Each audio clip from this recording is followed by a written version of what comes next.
I'd like to welcome everybody. Nice that you join us in this Journal Club session. We always record our sessions because we make a video afterwards and put it on the journal Psychodrama.World website. So you, but also other people can see it in their own time. Maybe Eduardo, you can start a presentation about your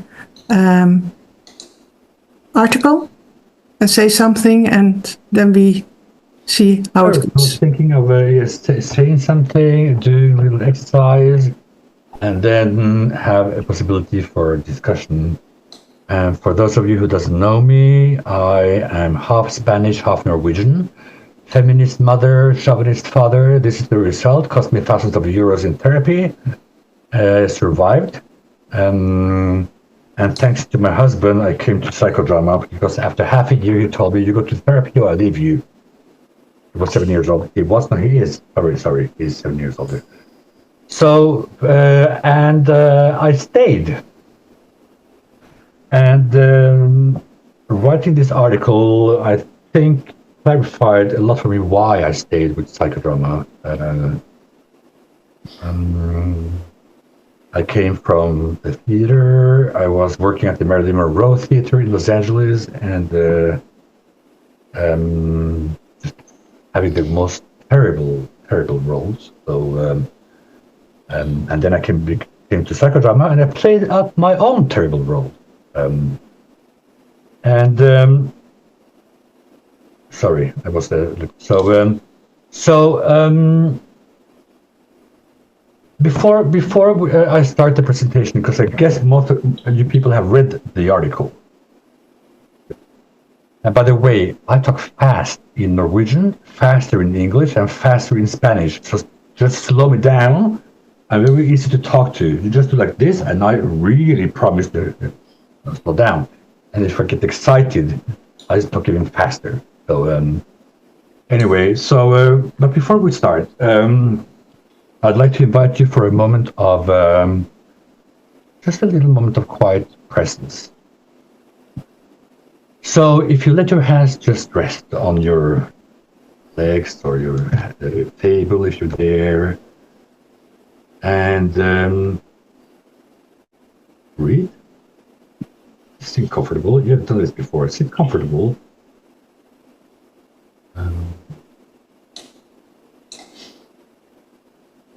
And I have to slow down.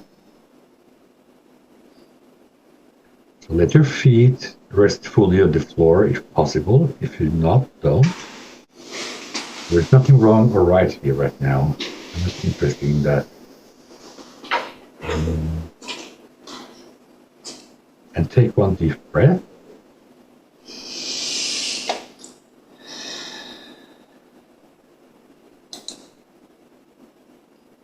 And then just let your sense your natural breath, the rhythm of your natural breath. Don't judge it. Don't try to be perfect. Nobody's going to be beside you to see. Just notice.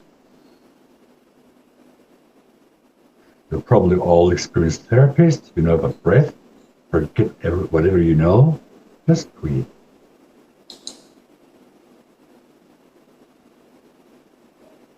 And then I want you to take one hand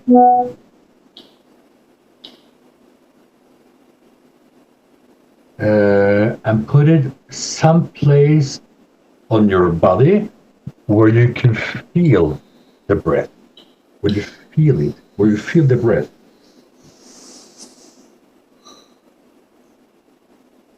Yawning is good.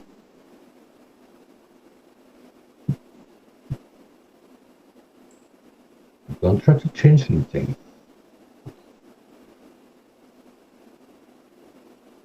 And then take your other hand and put it where you don't feel your breath at all.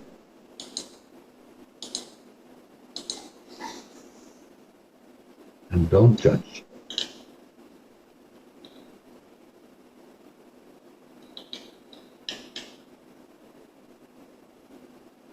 Now you have the polarities when you feel the life and when you feel a part in your body that might carry something that is closed off.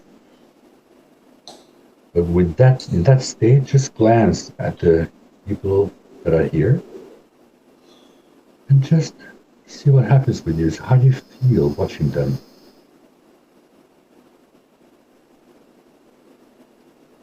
Just be curious.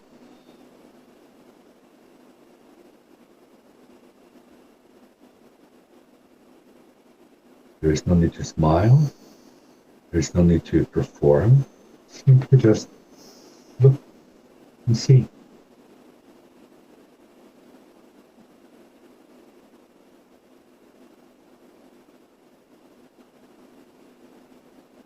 These are your companions for the next 1 hour and 20 minutes and whatever. And each of you, we all have a history that somebody knows about, but there is also a history that no one knows. And each of one of us bring this field of energy into this room. The energy exists. Just because we don't see it, just because we don't remember it, just because we try to avoid to connect to it, it doesn't mean it's not existing. It's still there. And it works by its own.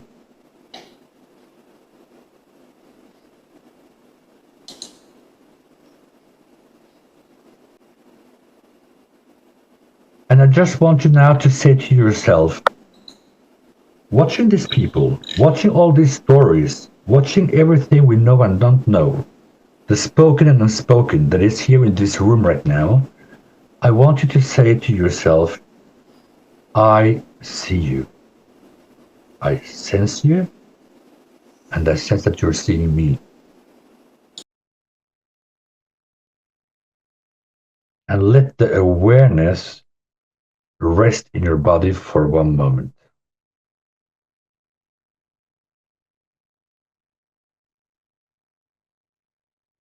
Most of the time, we show ourselves. It's boring.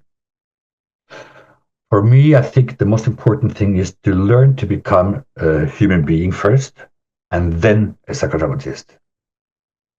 Psychodrama is extremely seductive, and we get all the coconuts and narcissists in psychodrama because it's such a way to escape, a wonderful way to escape from yourself by showing yourself instead of revealing yourself, which is the whole core of the method, as I understand it. So even in a digital space like this, if you start, you hear me, you look around, you might get curious, something takes place. And if nothing takes place for you, it's totally fine. It's absolutely fine. Don't judge. Just accept it.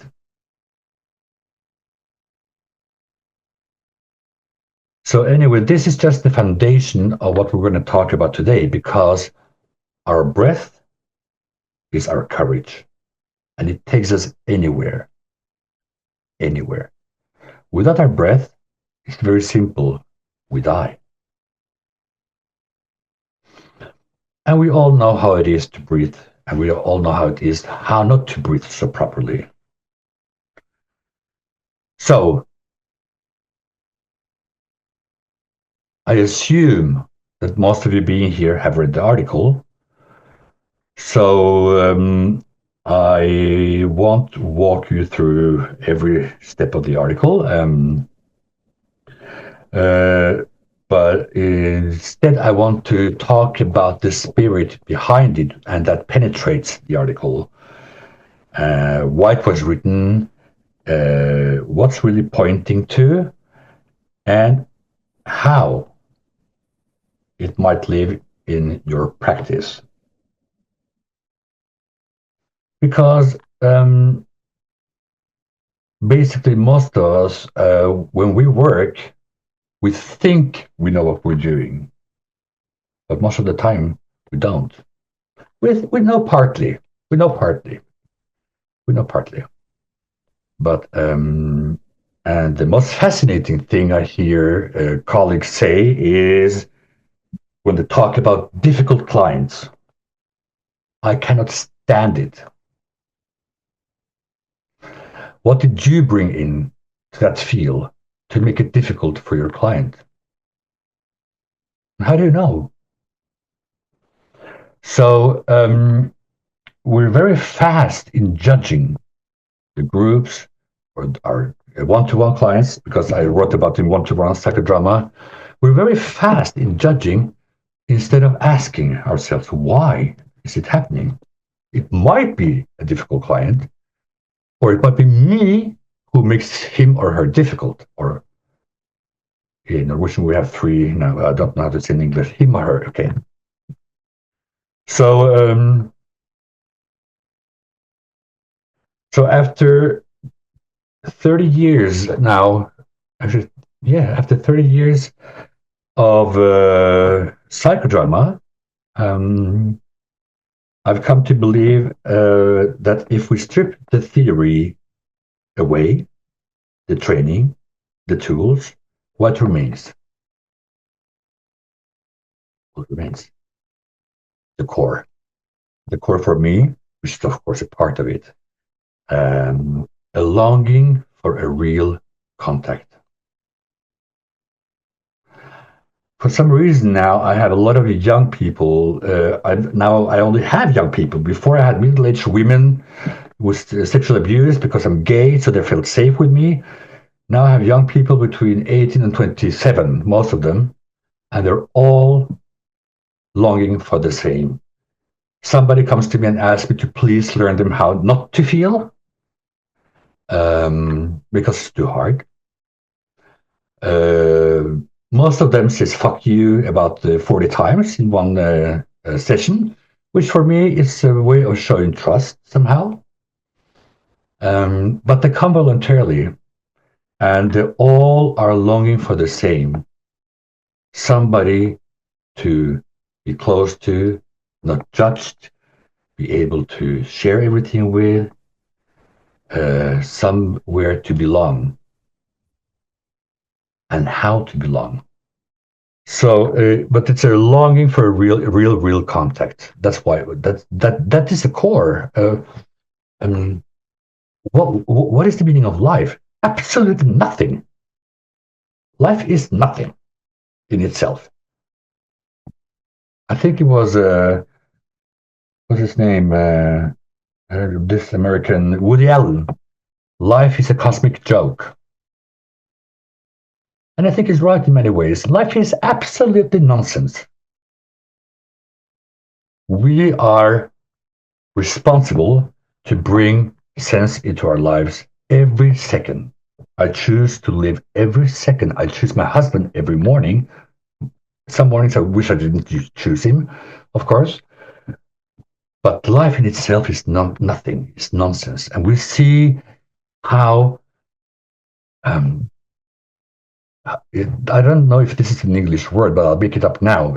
Stupidification. How people are getting stupid in a society that invites you not to think and not to be different. There's an American writer that wrote a book about how positive thinking has undermined a whole generation of Americans. And she has negative lunches in New York once a month, and they're not allowed to speak positive, only negative. If anybody speaks positive, they have to pay. Because society in itself is making us separating ourselves from life. Norway has the highest suicide rate for young men between 18 and 25. And it's not because we don't have food or money. No.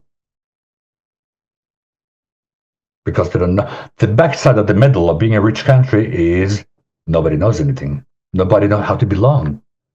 when we have problems, we just put more billions of euros into psychiatry instead of learning people how to talk. So I think really the feeling or the wrong longing for a contact, and that can go very wrong sometimes. I mean, I was living in Los Angeles, and I was taking care of the Italian mafia. I was their mascot, which was good for me at that time. I was 18 years old, but not so good in the long run. They gave me a false driver's license, so I could buy alcohol, and do all that stuff. I was desperate to belong, and I left as far as possible from Norway to belong. And Los Angeles, it's not about distance. It's about presence. And the encounter is not just a method for me. It's the method of our soul. The encounter. So the article revolves around the idea that psychodrama is a spiritual method. It's not like in some countries they think it's more like a game or look like drama therapy that I don't know much about. No, Moreno is very clear. It's a very spiritual method. And I think most countries, I worked in a lot of countries in Europe, all fail, including myself, by throwing spirituality out with the bathwater, like somebody said, throwing God out with the bathwater, and trying to be acknowledged by nature science, by universities, which is crap, in my opinion. Psychodrama is based on something that I met a quantum physicist in Romania who said he could explain psychodrama very well with quantum physics. I have no idea what it is even, so I'd say, okay, you can do that. I have, in Norway now, we have a huge article in the papers from all the head doctors in all the hospitals saying, we know healing works. We don't know how, but it's just about time we will know. But anyway, so these are the companions, and spirituality isn't for me theological. I left the Catholic Church many years ago. I went into Buddhism. Buddhism for me is not a religion, it's more philosophy. But it's essential. Spirituality is essential, and it's about presence, freedom, and the co-creation of meaning. Co-creation of meaning, because we have to do it together.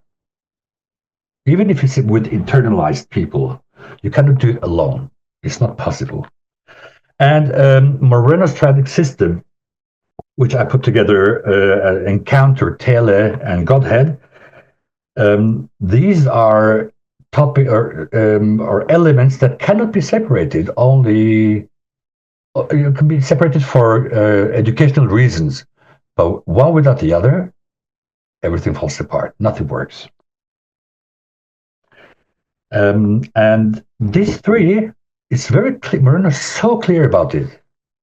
How these three is the essence of psychodrama, and the essence of psychodrama is cosmic, and cosmos is God, and it's all about spirituality. Moreno was very clear. He said, if we managed to encounter, we wouldn't need psychodrama.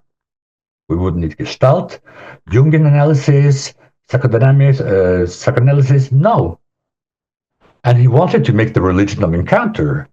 He wanted to do a lot of things, but he didn't do that. But he said, with encounter, we don't need anything else. That is how powerful it is. Because, yeah, and this is what, for instance, with exceptions, I never allow any protagonist to role reverse before he or she is able to be in an encounter with me, unless it's for role rehearsal or whatever, because it's just emotional jerk off, a lot of it.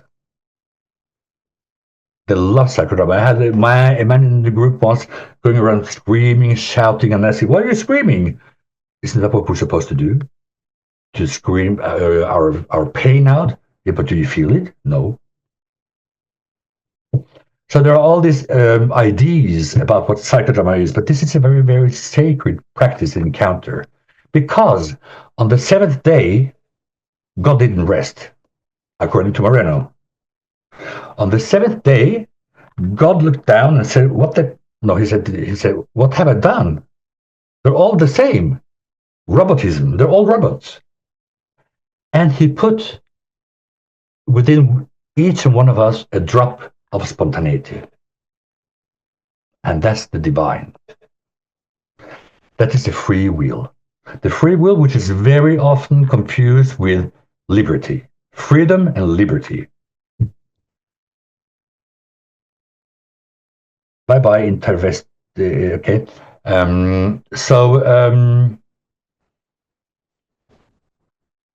We need to understand what we are able to do through encounter, which is, I use the metaphor often, to jump into the rabbit hole in Alice in Wonderland. You jump in and you don't know where you're going, what's happening. You cannot know. Because a true encounter is 1 + 1 is 3, not 1 + 1 is 2. 1 + 1 is 3, and 3 is the transcendence of you and me together. And the encounter is the space where human beings meet beyond the roles. So we're equal, subject. I got a new doctor, 27 years old. I asked him, "Do you still learn that patients are objects?" He said, "Yes." And I told him, "Well, that doesn't work for me." And he looked at me and said, "I have 7 years of education. If you don't like it, change the doctor." I did. You know, they don't even look at you. So it's a space where human beings meet beyond roles, beyond masks.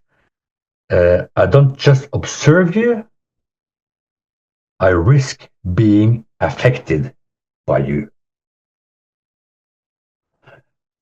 And the only way I can do that is to reveal myself also as the therapist adequately.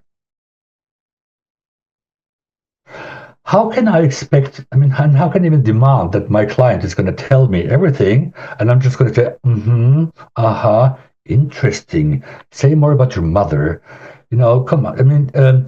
No, we know now from research that the therapist is about 67% of the possibility for making success. The encounter, according to Moreno, is the rest. And then we have, the encounter is the foundational space for all transformations in psychodrama. Now, T.E.P is quite often misunderstood as empathy. But for me, T.E.P goes much deeper than empathy. Zweifühlung, that's what we called it. 2 ways feeling, 2 ways empathy. No, it's mutual, yes. Alive, yes. Dynamic, yes. But unlike empathy, which can be passive, T.E.P always invite action, and action is the basic also for Moreno, action. And it moves us. When T.E.P is present, it's not only I feel with you. I'm called to respond. It's more a compassion. It's empathy with a willingness to act. And in psychodrama, Tele makes a therapeutic space that vibrates the co-creativity. Tele is what we have to create in order to enter something bigger. Moreno says a true encounter is a reflection of a meeting with God. God, whatever it is, creativity. Cosmos. We will believe we're all cosmic beings, and cosmos is the place where everything is and nothing exists. Cosmos is the time between time. The Greek call it the kairos. Cosmos is where everything is said and nothing is said. Cosmos contains silence, and silence talks louder than words. And Cosmos doesn't lie. Cosmos doesn't show off. Cosmos reveals itself. Cosmos is not based on behavior. Cosmos is behaved on action, and action adequately in the present moment. And the present moment is the entrance to the encounter, the Tele, the Godhead. And the Godhead, Tele is what is the driving force for each and one of us to ignite the spark of divinity within each one of us. Because we're not gods. Many people think that, but we're not. We are not God, but we are carriers of the divine through the drop of spontaneity that God gave each and one of us, the free will. So it's not about asking God anymore, why did you do this to me? It's about, what can I do? If you don't like the script of your life, you change it. God comes in the entrance of the stitch with the rest of us. Moreno brought God down to the humans. And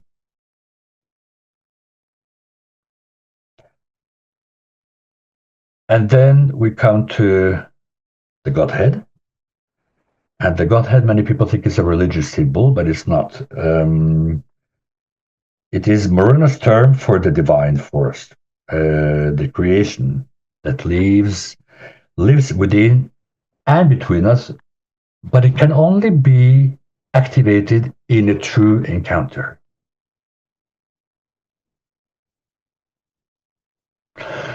Which makes 1 + 1 is 3. You all know the symbol of psychodrama, you know. So you, me, unity, the role reversal, and in between is the reflection of God, something bigger than you and me. We all, basically, most of us never listen. We hear, not listen. So while I hear you, I prepare my answer just to make sure that I will convince you that I know best. And we get compromises. Compromise is absolute failure. Norway is just built on compromise. It's terrible. Absolutely terrible. Because 1 + 1 is maybe 1, or 1 + 1 is maybe -2. But with the encounter with Moreno, we move away from the natural, the scientific way of understanding mathematics, and we say, no, 1 + 1 is 3. But what many people misunderstand is, when they come to psychodrama, is that they think they lost their freedom. Most languages only have one word for freedom. English has freedom and liberty. You have the Statue of Liberty, the Promised Land.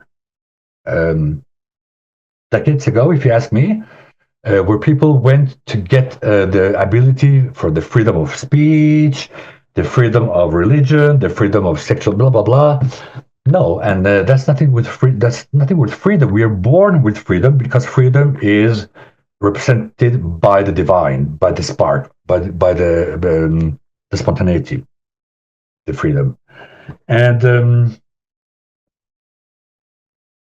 the Godhead is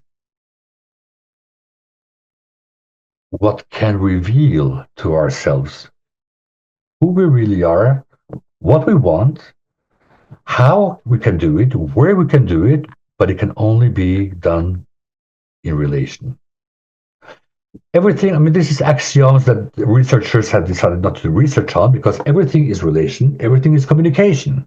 You cannot not relate, you cannot not communicate. That's Václavic. It's impossible. So our liberty can be taken away, and it's taken away in many countries now. More and more countries are taking our liberty away. Totalitarian regimes, what you're allowed to say, what you cannot say. But Nelson Mandela was 27 years in an island.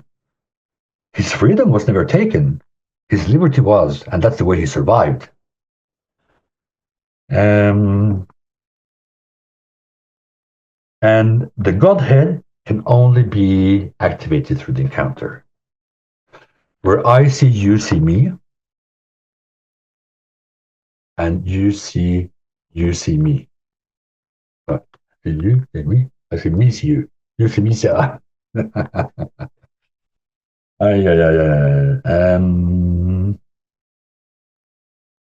The Godhead, it is what allows healing to become a creation. Because through the encounter, we enter Godhead and we enter the space, the cosmos, where everything is possible, where everything exists, and nothing exists.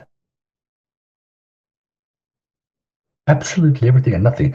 Time in itself is just crap. It's chronos. No, the encounter brings us to Kairos.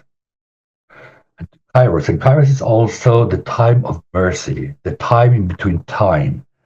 That's what we need to do with the encounter, to enter space and time here and now. Most of us are living in the past or the present. Very few of us are living in the present moment at any given time. We don't. This is the way society is built, and unfortunately, and this is also where it's going, we have no clue anymore who we are. We are spending most of our time to pretend we're not going to die. And I meet ladies saying, if I die. And then when they turn 80, they say, when I die. But we learn in this Western society that death is something we don't talk about. You still have Botox, you can do this, you can do that. I have an Italian client, and he told me, "Could you take this away? It reminds me of your father. You're just a little Botox." And I was thinking, maybe I could do it. And I said, no fucking way. This is my life. It cost me thousands of euros in therapy and a lot of pain.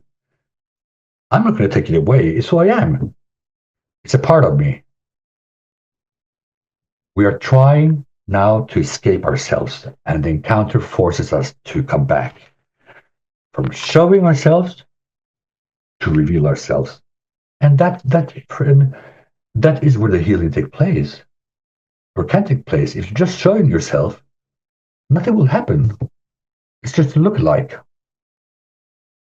So I'm just looking at time. Yeah, we have time. So what I want to do with you now is a little exercise.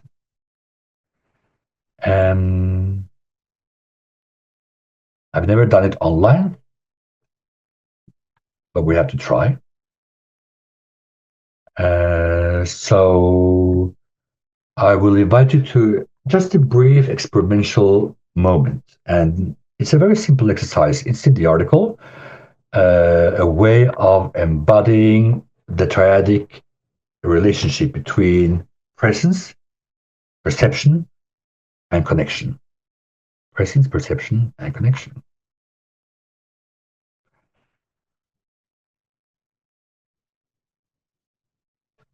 So if you can put your cameras on, it's good. If you cannot, it's okay. The older I get, the more I accept. I don't know if that's a good or bad thing. Or I'm becoming more Norwegian and less Spanish, maybe, I don't know.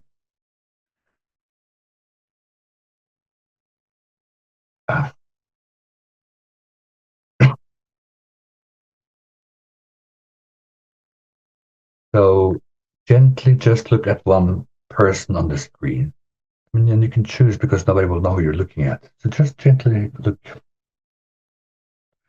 And no need to interact. Just look.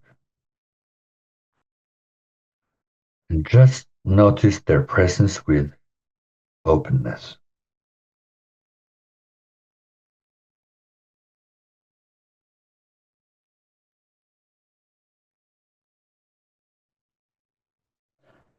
And now you look at the person, and inside of you, you say, I see you seeing me. And say it, but feel it also. Not just like, I see you seeing me. Put on the gear. Breathe.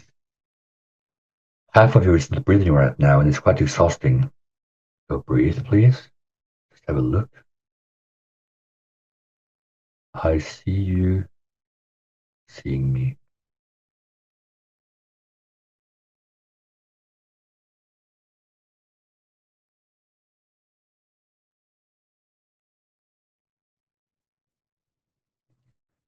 This is what we are longing for, so many of us, and that we don't manage. And for some of us, it's even too painful to be seen.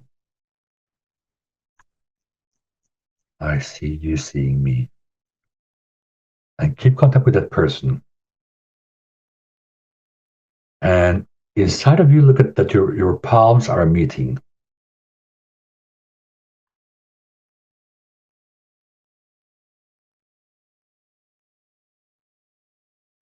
And say inside of you, I feel you feeling me.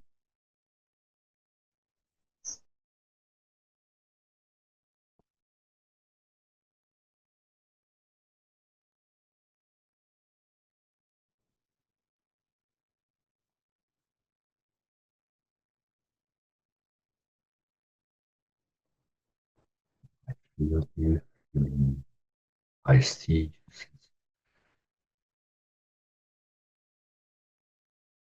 And then let your palms down.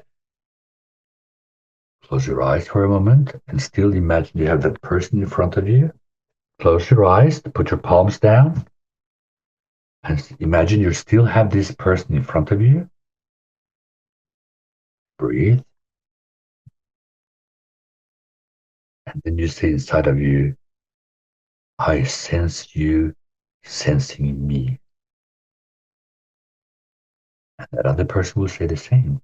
I sense you sensing me.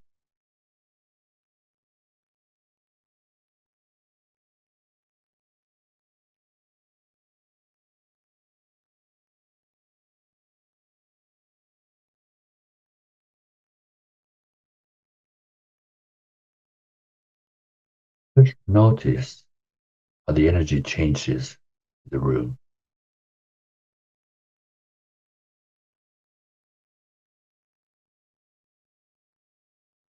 This is not a polite silentness. This is a very sacred moment. And these are not just poetic words.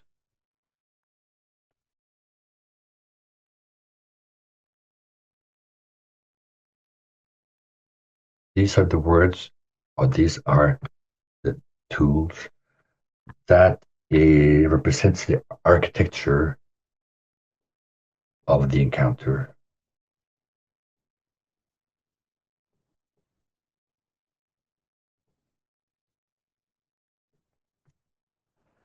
You can ask questions later, Angela. And this is the architecture of the encounter.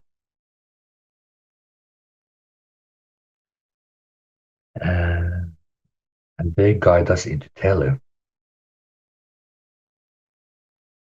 When I got an email from the Journal Club, people were asking, some of the questions were, how can we implement spirituality in psychodrama? What is it? How can we do it? It is spiritual. The whole idea, everything Moreno writes is so clearly. But spirituality has become maybe a little fatalistic word in the Western world, where we all go to self-development classes and we don't even walk over the floor, we glide over the floor because we're so enlightened, some of us. And this is the entrance to change. The rest are just methods. And the methods have, of course, a philosophy behind, but this is the core. The encounter, like Moreno said, if we have an encounter, we don't need anything else. But it's really hard for most of us. It's really hard even for people that are well trained to. It's simplicity is an art. Simplicity is really an art, and psychodrama is an art where we don't just play.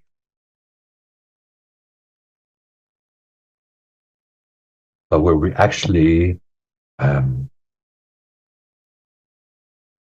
enter the divine, ignites the spark. We spark each other's divinity, so together we have the key to enter cosmos. And then, Moreno introduced Psychodrama.World. At that time, it was psychoanalysis. Would you have to be the transparent, blah, blah, blah, and the nurse will play the roles. All that crap that doesn't work anymore. Not even the most hardcore New York psychoanalysts believe in that anymore. They believe in the relation. So then we have monodrama, and then now we have one-to-one psychodrama. And one-to-one psychodrama, the director is not a distant facilitator, but is the part of the living field. You cannot be a role in relation to your client. You have to be human, and then you happen to know something.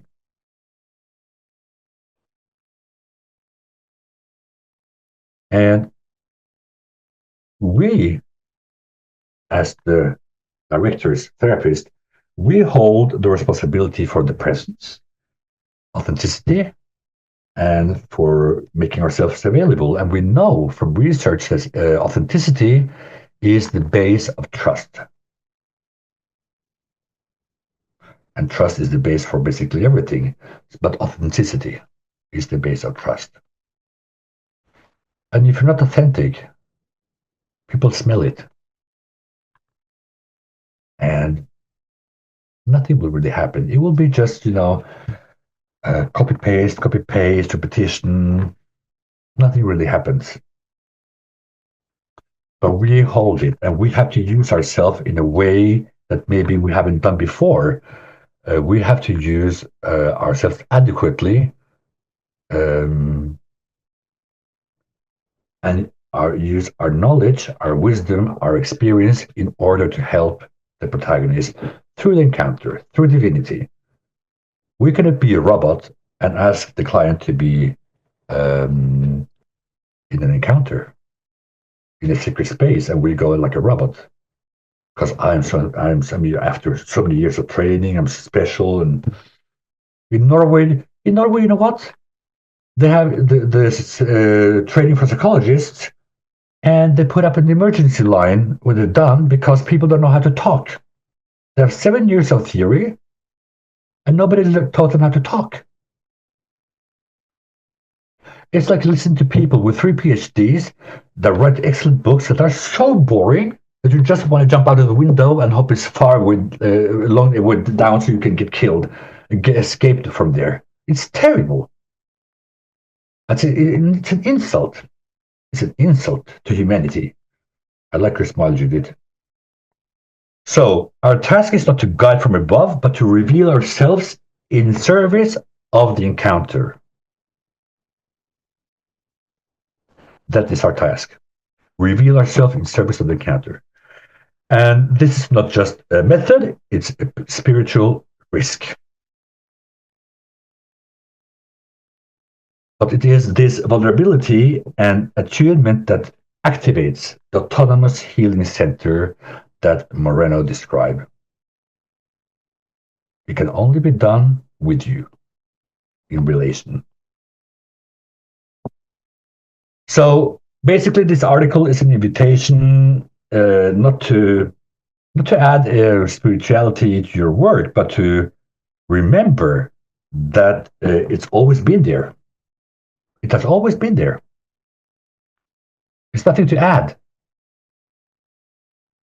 It's just to remember. Because we're all experts in forgetting. Some of us. And our method has always been spiritual, and it only waits to be recognized and lived. Now, remember I said spirituality is not connected to theology.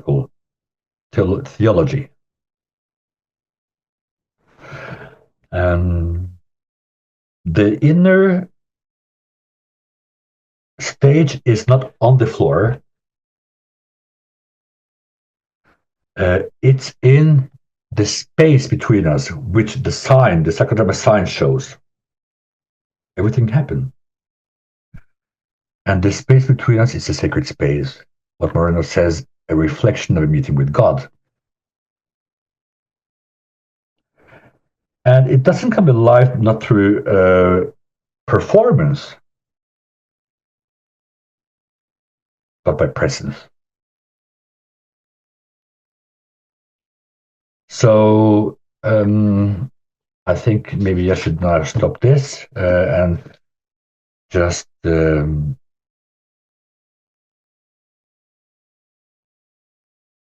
I think I want to stop this. I'm just going to say some crap. I'll leave it like this now. There is nothing new. We just forgot. We just forgot. It's a very, very sacred method in many ways. And I once talked to a Tibetan Lama about the psychodrama. He said, that sounds like an old Tibetan method that only women dare to do in olden times. Why? I didn't ask. It was but too dangerous. You're entering the space where you have no idea. When you jump down the rabbit hole, make sure you have tied yourself up to the roots well enough so you find your way back, and you don't get psychotic patients or yourself. So, okay, so that is what I wanted to say about the article, and some of you have read the article and don't understand. I now can take questions, and I have who said who wanted. Yes, I wanted to ask a question.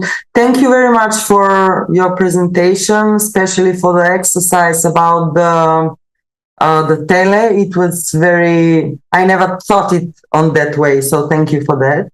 And my question is in monodramas. So I had a dilemma, should the director go into the role reverse or not? So I read literature and someone say it's not good, someone say it is okay. So what is your opinion about monodrama and the director?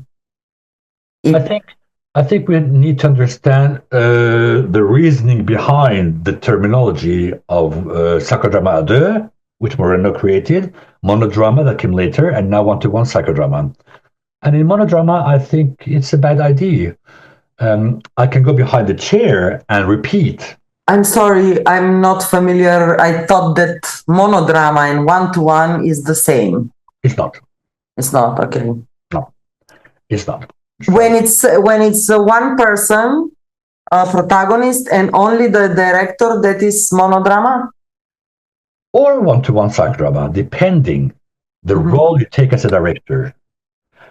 If you take monodrama, you're still the expert. You don't involve yourself. You don't reveal yourself the same way as in one-to-one psychodrama. You can go behind the chair and say the words or repeat what has been said, but you don't go into the roles. That's a good idea. You're still separated. It's in between Psychodrama.World and one-to-one psychodrama, where the director has to take a lot of the group's tasks. In monodrama, the director doesn't take the group's task. In one-to-one psychodrama, you take the group's task. Did I answer? Yes, thank you. Thank you. Judith, please, where are you? There you are. Hello. Well, it's a reflection. It was when you said at the beginning about the longing for encounter. That's the core. And when I was in Greece, in the Olympus mountain, we met a hermit. They're supposed to live in isolation, totally without any relationship, whatever. But this hermit, he was gossiping about other hermits, that they were not real hermits because of this and that, because they had relation with the village, whatever. So he had a whole network of people to connect with. So it was so interesting to experience that, this bonding. And the gossiping is a good fuel for many of us. But it's not so. But yeah, the hermit gossiping, I never know about that.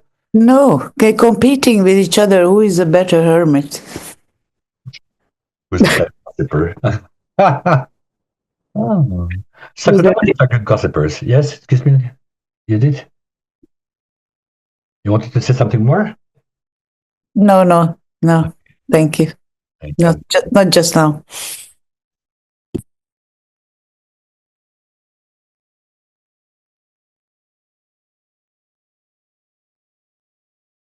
I want to know who was thinking of me. I know I can write in the chat. I am so curious if it was a real encounter, a real meeting. Me. I was looking at you when Eduardo initiated the. But also me. Okay. And you didn't choose any one of them. I was looking at Alexandra. Yeah, bad sociometry. But I was looking at you actually, but then the eyes was not really fixed or something. It's not easy because you don't know where the people are. Yes, on the screen, and it's. Yeah. But it doesn't matter. It's reality anyway. If you think, I mean, like Moreno said, you know how many Jesuses he met, you know? My name is Jesus. Oh, welcome. And I always wanted to meet you. So, I mean, I could have been looking at you, Judith, and feel it totally real. Because with the camera, I mean, but of course, it's much more powerful if you are in the same room and you choose one person. But did you feel it when you did this exercise? Could you feel it? The impact it has on you. I felt the warmth anyway.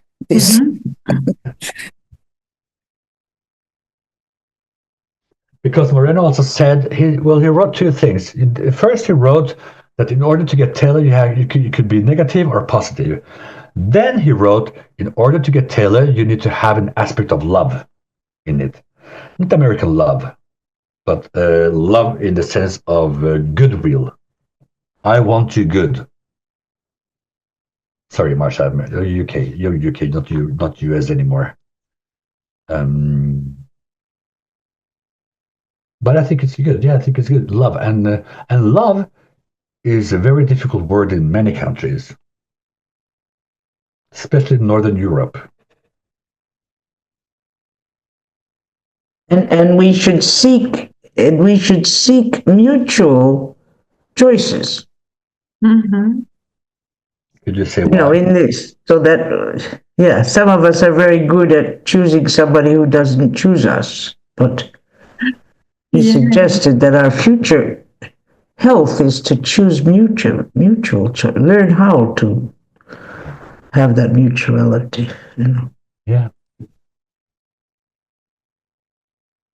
Thank you, Marcia. Eduardo, Excuse me, go on. Who is in I have a question.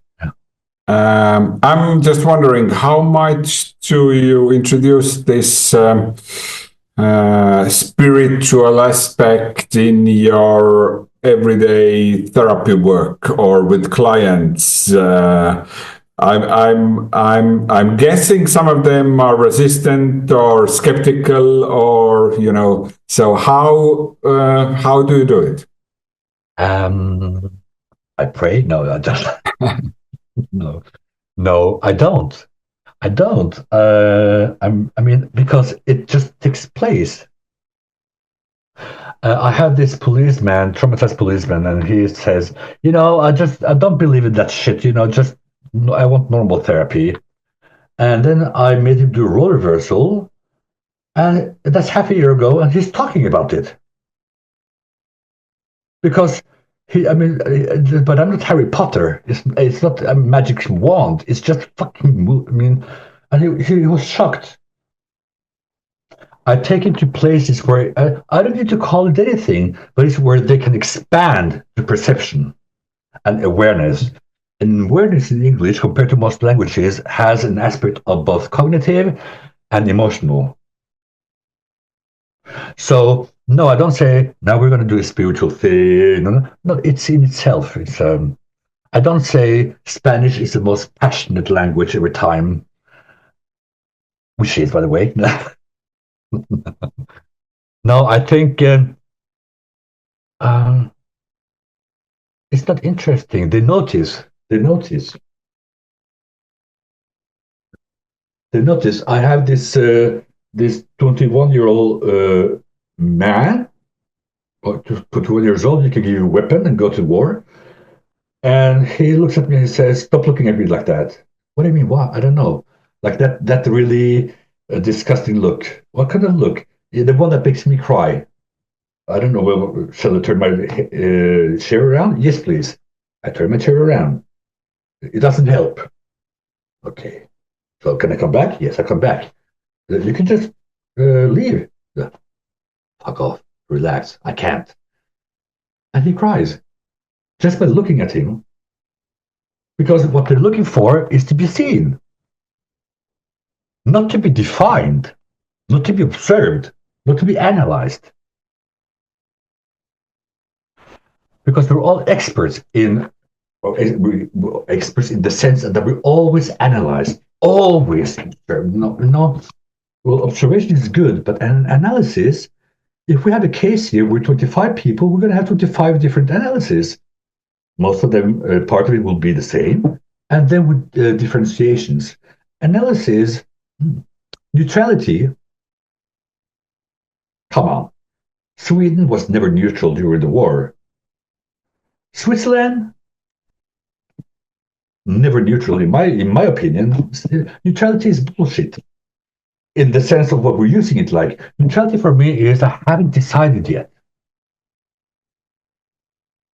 So Switzerland as a neutral country haven't decided yet for centuries for whatever they want to decide or not.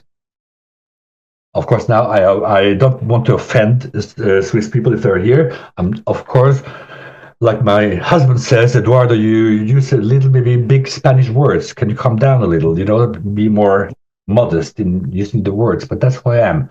I think it's very provoking to hide ourselves behind concepts. I don't need to show the concept. I have to be there, present as me. And the only way I can get the client, especially these young men and women, to be present with me is to reveal myself. If I'm the expert, they're not going to want to be there because what they're looking for is connection. But they don't want to connect to a role. That's what they're doing out in life all the time. They snort cocaine in the weekends. they're lonely. Norway uses double as much cocaine with Denmark and Holland than any other country in the world for young people. That's the way, and that's when that's one of the. That's when I can talk.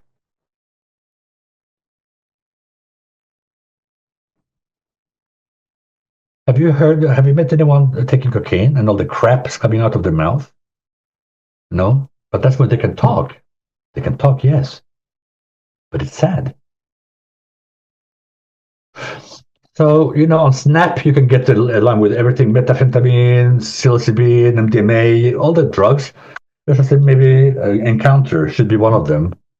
It's easier to get cocaine than alcohol, in this country. And so that was a good idea, actually. But Godhead, I'll put Mr. Cadeteo in charge of Encounter. I'm too old. Did you think I should introduce it or talk about it, Endel? Say again? Talk about what? Spirituality. When my new client comes and say, okay, this is a very spiritual method, welcome, with Aum, or introduce it. I'm not doing it.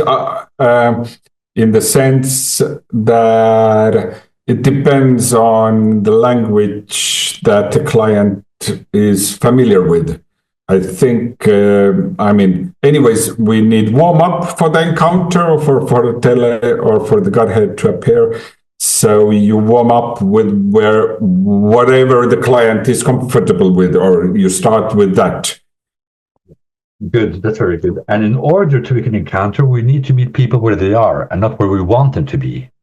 I was in Kiev with a military psychologist and normal psychologist, and a military psychologist asked, should we let our patients, should we allow them to say bad words in therapy?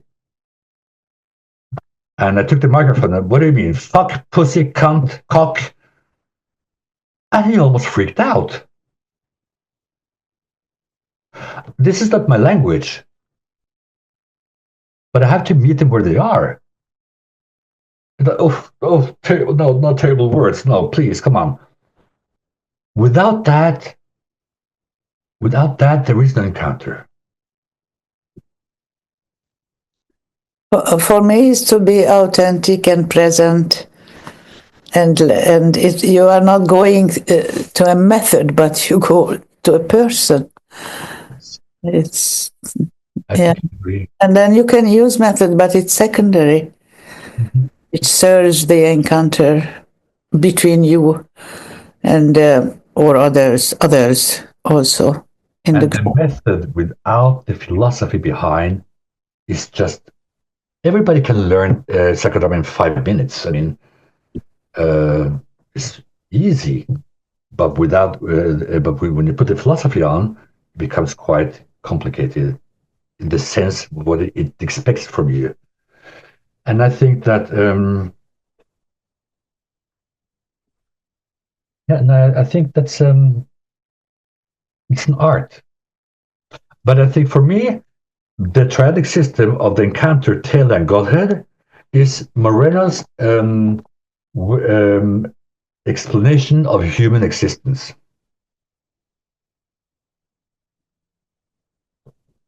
That's the way I see it. And then we try to make all these special modalities of psychodrama, which is okay. I mean, I am a great fan of Connie Miller that does soul drama. And I've been to her workshops, and I think it's great. It's wonderful what she's doing. But soul drama, psychodrama means soul in action.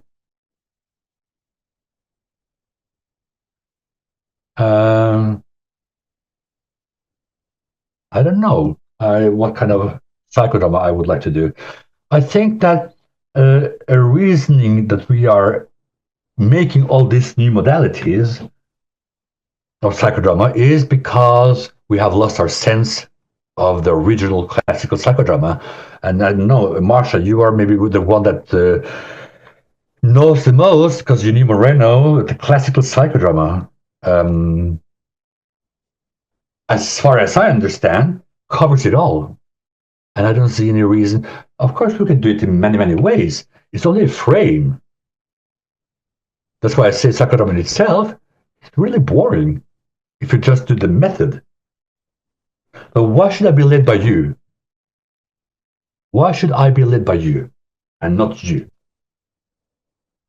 I was working with stroke patients, and it was amazing. I had one patient who was a lawyer, and in automatic speech, he could understand everything, but the brain has automatic speech, and he showed me his whole trip across America with a map, and he said, "Jesus Christ, honey, fuck you, 1, 2, 3, 4, happy birthday." And this was in his brain. Oh, and in our brain, apparently, when we have a stroke and there's part of the brain damage, that aspect we used to use is automatic, still there, you know. Interesting. Very interesting. And the beauty of psychodrama is the not knowing and all the possibilities. Everything that is in between the words, in between our actions, in every comma, the silence, the present moment where Chronos disappears and Kairos enters. It's like, if you know the Chronicles of Narnia and King Aslan, one of them, where he opens the air and allow people to go back to their origin if they want to. This is what we're doing in psychodrama with surplus reality. We're just basically opening the door into cosmos. And cosmos is not something very special. It's here between us all the time. So we are trying sometimes maybe to do things or implement things that is already there because we've forgotten. Not because we're stupid, not because we don't know psychodrama. We forget. We're humans. And we forget because maybe the time we're living in, what is accepted or not. If you go to the Baltic countries, psychodrama is very big. Norway was very big before, then it got very small. Now they want psychodramatists to do the dirty work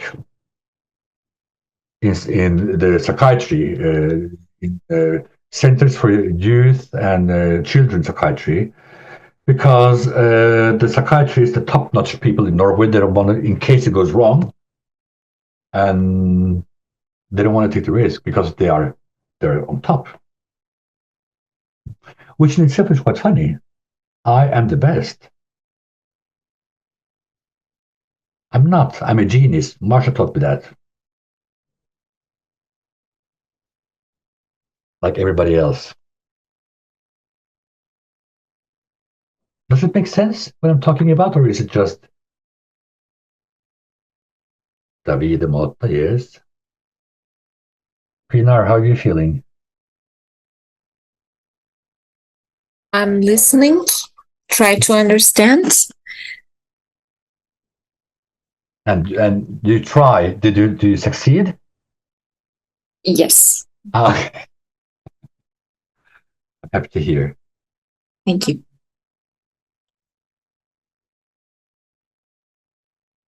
It's very funny. I had quite a few Muslims in therapy, and because the concept of God is different in different religions. So Muhammad, they can role reverse with, but with Allah, it's impossible, which is totally understandable. But it still fits in. Psychodrama is for everybody. 20 years ago, the theologians in Norway thought we were cursing God by the way we thought our philosophy. There was a hand by someone. Natalia has a question. Natalia, please. Thank you. I wonder how, if we change monodrama to one-to-one psychodrama, how it will affect the drama itself. It makes probably it a director be more directive, communicate with the protagonist more or not. How to say, one-to-one psychodrama is a protagonist with a group living inside the director. Monodrama, no. Monodrama, you're the director and you have the protagonist, change roles, blah, blah, blah. Psychodrama, nobody can afford it, so nobody does it anymore. Is where I'm trying to be transparent, because I mean, not to interfere, and I use a nurse or somebody to play roles. In monodrama, you don't interfere with your life, with you. You interfere with the role. So of course it has a huge difference impact. And to me, it's not like this is right or this is wrong. Or to me, it's a question of choice, a question of what you like, a question of what is possible. But to me, I mean, when I went to my shrink, a psychologist, and he was sitting there saying, I exploded. You don't sit there and say, when I'm talking about my pain, you respond. He did at the end. He became a very good psychologist after a while. I don't think he likes me very much, but no, because they're just like I'm neutral. You're not fucking neutral.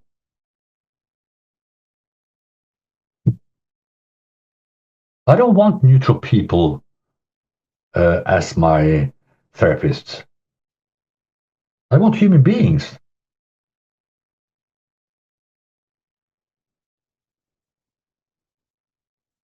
But of course, again, psychodrama is very seductive, and it's about, being adequate. Everything is about being adequate. So, and sometimes we just don't know. And that's okay too.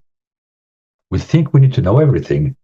So that's when we start talking about difficult patients or clients. And because me, with 10 years of education, of course, I don't bring anything bad into the relation. I mean, I'm an expert, come on.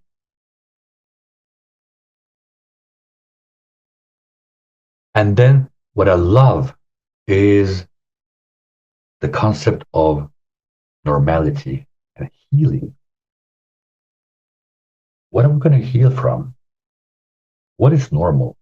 They put like 20, 30, 40 new diagnoses every year into the book of this ICD-10 or whatever.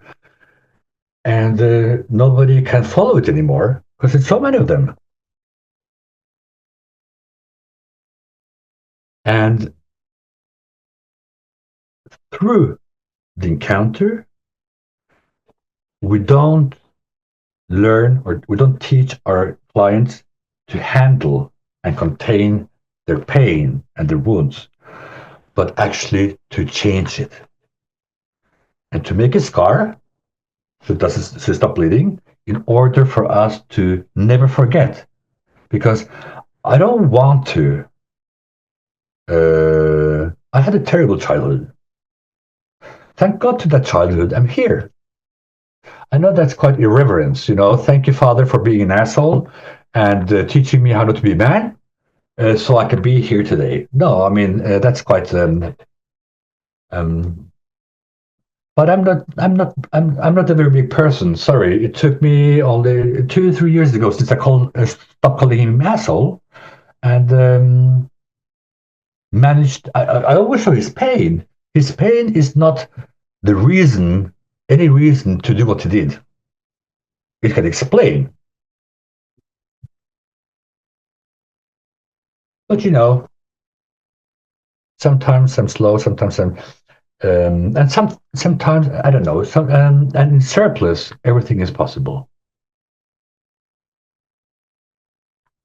That is also where God exists. But he exists here and there and there and there. But it's not activated without encounter, because otherwise we become gods. And many people think they're God. They know best. No, sometimes they know, I don't know. What's his name? Andrew Tate or something, living in Romania. Maybe you've heard about him. Yeah. You know, now in the UK, it's a huge difference between young men and women, girls and boys, because the boys doesn't know what it means to be a boy or a man, and they listen to Andrew Tate and learn that women are just a thing. And on the other hand, a British survey about infidelity in the UK, very, how to say, like making a joke of it, concluded with, men are reduced to be a sex toy for women, because women doesn't need men anymore, but men think they're still the center of the universe for women. No. The most students at the University of Oslo are Muslim girls, and the best ones. Not men, not even Norwegian. You can go to the sperm bank and get a baby. There are more new millionaires, female millionaires in the UK than men now. And we still think we're the center of the universe. We lost contact with God. And if you ask a man, what does it mean to be a man? Most of them will say, I don't really know, more bills. And it's not even kidding. It's you know, Norway, a country with 5 million people, is the country in the world that reads Donald Duck the most after Finland. That's not something to brag about. We don't have 1 million people read Donald Duck every month, every week. We don't have that many children. So who reads it? Men. That identifies with Donald Duck. As a modern archetype, identifies with Donald Duck. It's a crisis. It's a real crisis. Because the encounter died.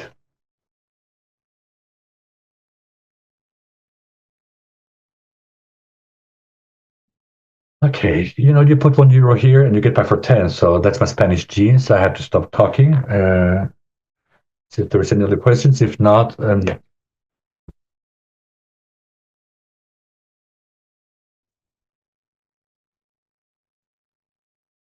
Davide, you put something in the chat. Maybe you like to add something to it.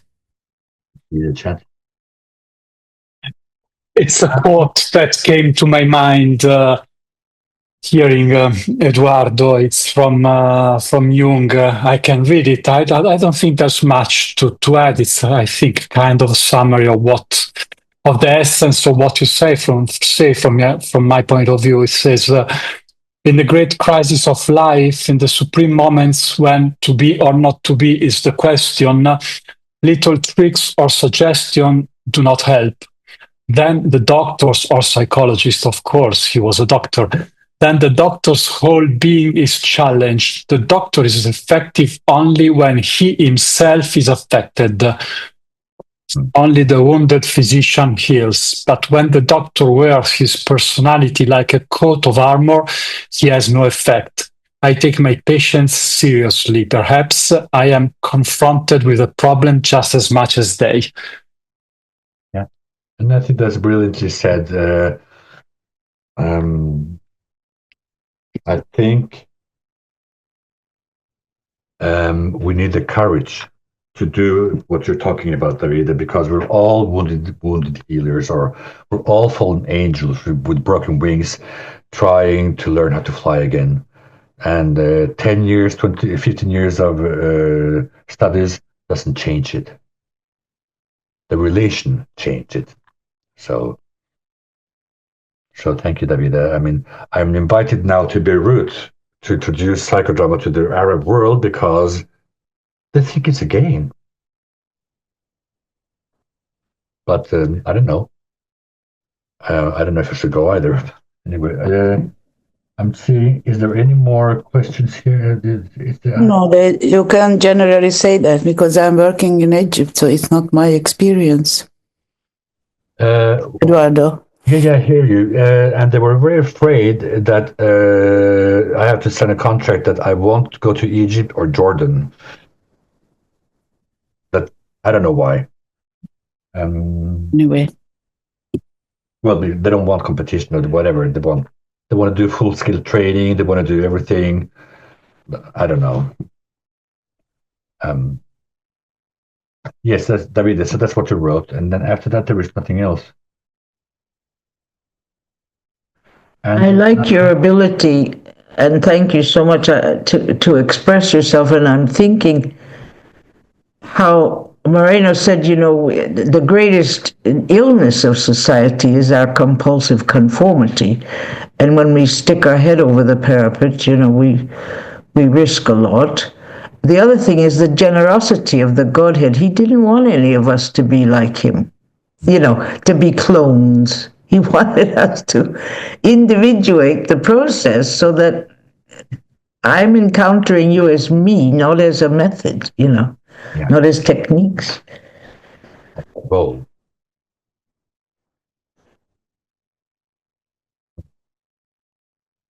Marcia, may I ask you a question? Why do you think that spirituality left psychodrama in so many countries so fast?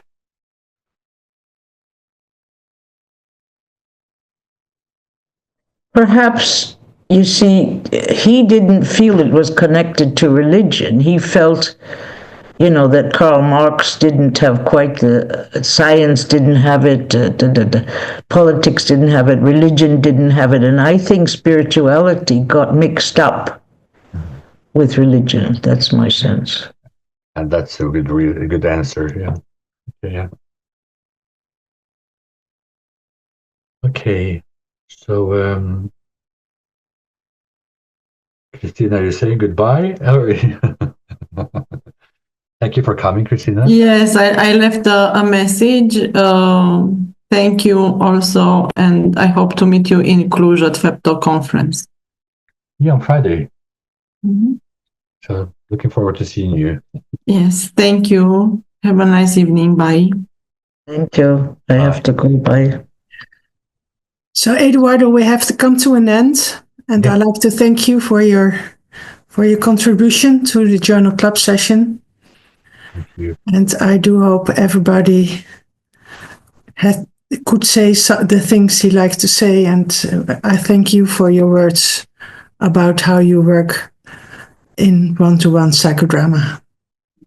Thank you so much, Hannah. It was an honor to be invited, and for something such to present something so difficult, even after having written about it.